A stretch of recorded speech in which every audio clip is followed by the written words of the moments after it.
What's up, everybody? Back to topic 2 of the week. This is Yu-Gi-Oh! University's study hall. We sit down and we talk about a bunch of Yu-Gi-Oh! Topics that we brought to the table. This is episode 0. As you can tell, my set's not done yet, but we're just giving it a shot. Topic 2 of the week, fellas, is why is Yu-Gi-Oh! So gosh darn fun? Why are we even playing this game? If you saw yesterday's video on Monday, I don't play this game anymore, and the reason I'm on this podcast is one to kick it off and understand how hosting and podcasting works, and two, help me get back into the game. Why should I play Yu-Gi-Oh? Why should I play? Recently, I just got back into the game as well after like 3-4 years off of it, and I think the main reason now is because of the fundamental changes they made to the game. Such as? So they got rid of, they made 2 extra monster deck zones, and then they changed the pendulum zones to actually affect your spell and trap zones. Okay. So it's limiting how you actually play the game. So I remember used to, you just put your monsters wherever you wanted and set 5, and then you're like, okay, pass, go, have fun. But now, like, placing where your spell and trap cards go, your monsters go, and essentially how combo decks work now is like, your first extra deck monster summon has to go to your link zone or your extra monster zone. And then you can only special summon off of like link chains and where the arrows point, and so monster like selection on where you put things is actually like determining how you play the game now. Okay. So there's a lot more thought process into it, and like little minor details like having it on the leftmost rather than the rightmost makes a huge difference in how you're going to actually play that game, and then if you're actually going to be able to win. Because if you mess that up, then you can't do another summon or something like that. So it takes a lot more deep knowledge of the game now, rather than just any Joe Schmo buying 3 starter decks and just going to town. I think Yu-Gi-Oh! Is a really fun game because you can use almost all the cards you get. There's not like that many timing restrictions to when you can like use a card. Like you get to summon your cool guy right away and battle monsters. What a solid way to end that sentence. Battle monsters. No problem. I'm just addicted. I don't know. You're addicted? Yeah. Let's unbox that a little bit. Do you like the way that Yu-Gi-Oh's going with link summoning? Do you think it's fun I and did cool? originally. Then for a bit, I was kind of like, they kind of went a bit too much into it, making it too accessible. And I think they're trying to fix some of the problems they had that went along with that, with like making more restrictions on certain link monsters, saying you can't use them for link summons, like stuff like that. I think is a step in the right direction, but generally, yeah, it's good. It's getting better. So I do not believe I own a singular link card, and if I do, it might have been from a structure deck, and I think it's called Proxy Dragon. I think it's the only link monster I own. What? That card's really good. That card's really good. In Card's Gym really Nights. I should have put it in my deck then, huh? Decode Talker. I own a Decode Talker. That's neat. Deck, right? That's neat. Did you see it in the box over there? There's a box just hanging out of just a bunch of fucking cards. So all we got out of this is Tamna's Liar. Tam's, yes. Podcast is over, everybody. See you.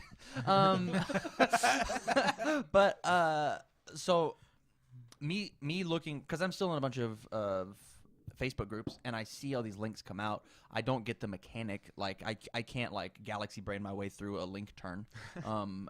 But on paper from a distance, links look really cool. Links look really awesome, and I really truly dig the fact that they're bringing back old archetypes. They're bringing back, like, Noble Knights just got something, right?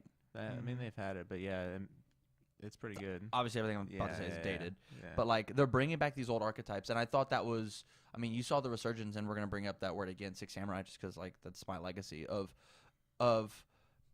Six Samurai was a deck that came out, and then the Legendary Six Samurai came out, and it used the old support, some of it, and then moved on from there. And then now there's another new samurai. God, I don't know what this guy's called. There's a bunch of them. They're The crazy. secret ones are out now, and then the next one that comes out is a link monster. Oh, okay, yeah. And he So can add gateway. broke. That seems really fair. That seems the most fun. But like, actually, that doesn't seem that terrible because like, You have to do stuff you have to do first. stuff first, and then you're like, I'm out of gas. But look, I have a gateway.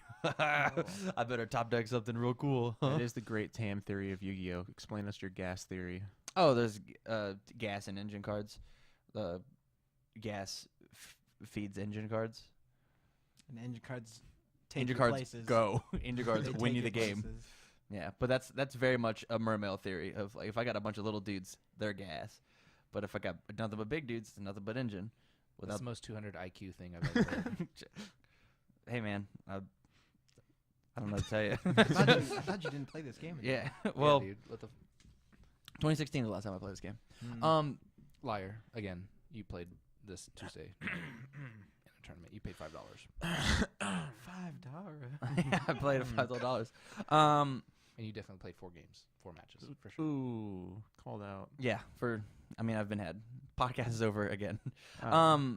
But no, We're I coming think, for you, Doug. I think No more. That's a wrap.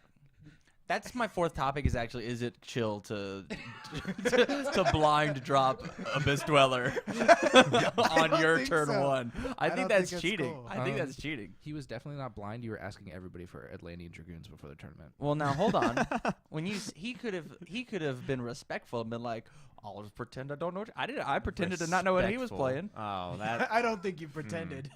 You definitely did I not think it know. was- If you I just didn't know what he was playing, you definitely Yeah, didn't it should have know. been. It should have been really polite. It should have been like, he was like, I could have made this evil nightmare guy, right? He's like Yeah. 19. He's like, I could have made that instead. Would that have been better? I was like, no, because that guy doesn't say he can't die from marksman, huh?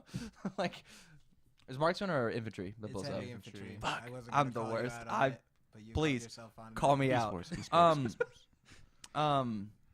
We don't have to be that esports.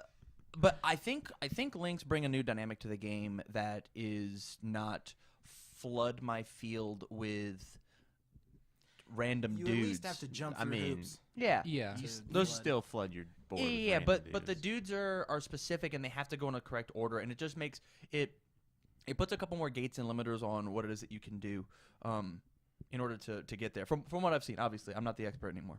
I agree. Like, I'll take, for example, like, I'm playing Gem Knight FDK, and I'll relate it to Infernity combo back in the day How are you the one with sarcastic triple about Lavalval that? chain, No, I'm where proud. literally Oh, it didn't okay. matter what you did. It's a- All you it's needed to do full-hearted. was make Lavalval chain and then bounce it. Like, you didn't care about the order you did it. Like, you just had to get at least one of them to resolve. But if you had to, like, specifically place your Lavalval chain and your monsters in a different way, and then if you didn't, and if, let's say you have to start off with Link so then you can get more extra deck monster zones. Yeah. Like, if you had to start off with a Link in that combo, like, it limits how you do it a lot more rather than just being able to finesse your way into it and just being able to go off right away. Totally. So, like, for example, like, if you summon a fusion monster to your extra deck monster zone, like, you're kind of just like, you need to get rid of it to make a Link monster, and then you can start making more extra deck monster zones. And so that card, that fusion monster, has to be a part of your combo, and that has to be part of your game plan. Yeah. Or else you just don't make that So, thing. for example, if and that you was might a be thing stuck. back then, like, you wouldn't be able to instant fusion for your level 4 fusion and then make an Xyz and then keep going because you just stop right there. Do you think that makes it more like linear, your combos, though? I think in a sense it does, because you still have to make a Link monster, or you have to make Link monsters to do things, and most of the time you're going to make a specific one, and that's how you're starting off all your combos for the most part. I think it makes the beginning of the combo linear, but then after that it makes it intricate. Rather than having it be intricate, or having you able to be intricate at the beginning, but most of the time you'd start off your combo linearly anyways. You'd always make Lavalval chain first, and you wanted an Archfiend engrave for Infinities. That's all you Sure. wanted. Opinions? Cool thing about links is that you can have 6 monsters to attack your opponent with. That's one of my favorite things. That's your favorite things? It's just more numbers on the board facing Yeah. that way. Sometimes Like, 7. summon monsters and end them.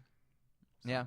that's the best. And thing. so, like, And there's cool effects you can do, like Summon Sorceress, where it's like she's like, oh, you can summon a monster to the zone it points to, and there's one on the opponent's side, so you can summon a monster to the opponent's side, and then you can do that? you get an Mhm. effect yeah, off I of did that. that. That's hype as hell. Holy Yeah, shit. off of being it on the opponent's side, you get to special summon a monster of that type. So you can special summon one to their side and then get a summon off of it. It's like it allows card design to be a lot more interesting and interactive with your opponent, I think.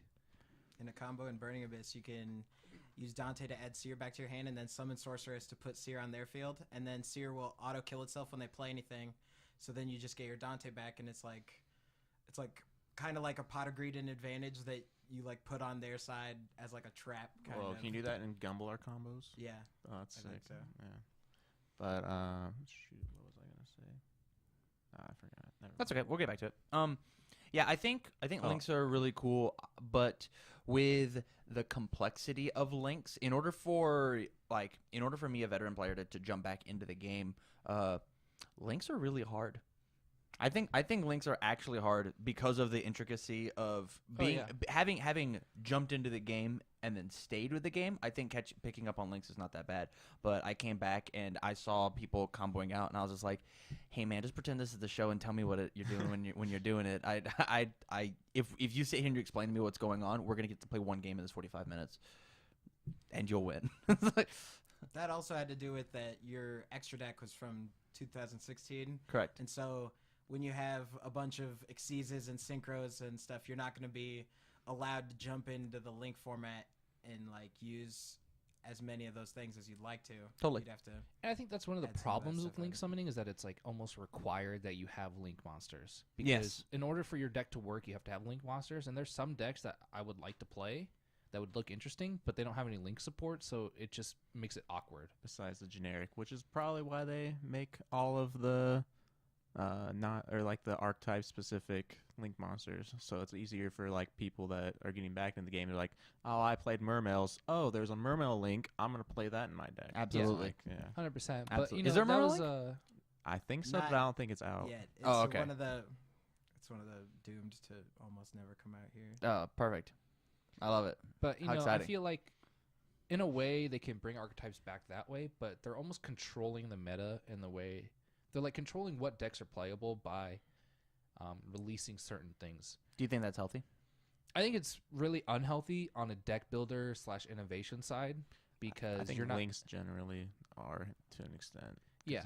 I mean, they kind of just force you down a path. Yeah, but- they definitely force you down a path, and it's really a shame because if you were able to, I think like there's just really no good way of going about it though, because if you allowed people to just if you introduce links and then you were just like you can still just go off and have 5 exceeds on the field, I think that'd be unhealthy still. Like a lot of us quit because of that reason because the ridiculous combo decks were just getting too much. But when you start limiting it too much, then you start determining what archetypes are good or not based off of the cards that you bring out that have to be link monsters. Like, there's a lot of specific things that go into it, and it's like a damned if you do, damned if you don't kind of idea. Absolutely. You can't make everybody happy, for sure. Yeah. I think you picked a great time to come back into it in the past like couple weeks compared to like maybe like a month or two ago where you're talking about like these stupid combo decks with like Firewall Dragon. yeah, like all of that was like pretty ridiculous. Lots of more Infinite yeah, combos. yeah. Infinite combos? Yeah. I love infinite combos in card games. I think they're my favorite thing in the What whole about wide when world. you don't get a turn? That's the most sarcastic I could be.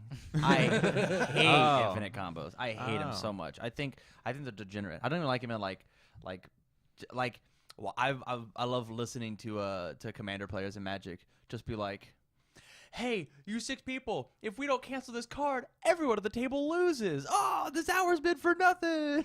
Like that just sounds like the worst time I could imagine. I think That it's just the sounds worst awful. time unless you're the infinite combo player. Then you're having the most fun. And then you're just like, Or hey, the but then hero with the everyone counter hates spell. you. yeah. So like, I don't know. I don't don't play live in that. Magic. I don't live in that Yeah. environment. This is not a Magic podcast. We don't have to jump into it. So you think this is a healthy format currently in Yu-Gi-Oh? Yeah, I think there's a good blend of control decks and aggressive decks. I think, yeah, from what I've seen at locals and such like that and stuff around YouTube and stuff like that, it felt like a time where I wanted to come back into the game after seeing what links are and seeing the pace of games and how many actually go into time and stuff like that. I think going into time is a good thing, like because it makes your games healthy, but then they added the new timer rules. And we can go into that later, but We will. I think it's just I think if they kept the old time rules, like the game would be perfect almost, like almost perfect, and that's the best you can ask for, I think. Give me a scale of 1 to 5. How is the current format? How is Yu-Gi-Oh right now? 5 being the best. Alex.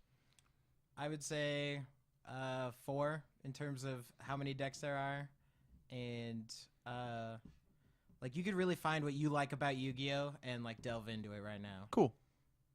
Bryce. I'd agree. 3.5, 4, somewhere in that range. Kevin? 100%. I'd say 4. I'm having a lot of fun with it right now. So. Well, I don't know what I'm talking about, so I'll also say 4, huh? Any last minute thoughts we have on the health of the game and how fun Yu-Gi-Oh is right now? No, I think everybody summed it up really well. Like, you can honestly play whatever deck you really want to. Like, you can find the archetype you want to. Like, if you're a control player, you can play Altergeist, or you can play, like, a Burning Abyss variant, or you can play a bunch of different other, like, control decks and have fun with the game. Or if you like playing combo decks that your opponent loses in the first turn, then you have that to your avail, and you have mid-range decks, and you have pendulum decks, and there's just so many things that you can play right now, and that defines healthy metas rather than like a meta where everybody plays one of 2 decks. I dig it. So with that, we're going to go ahead and move on to topic 3.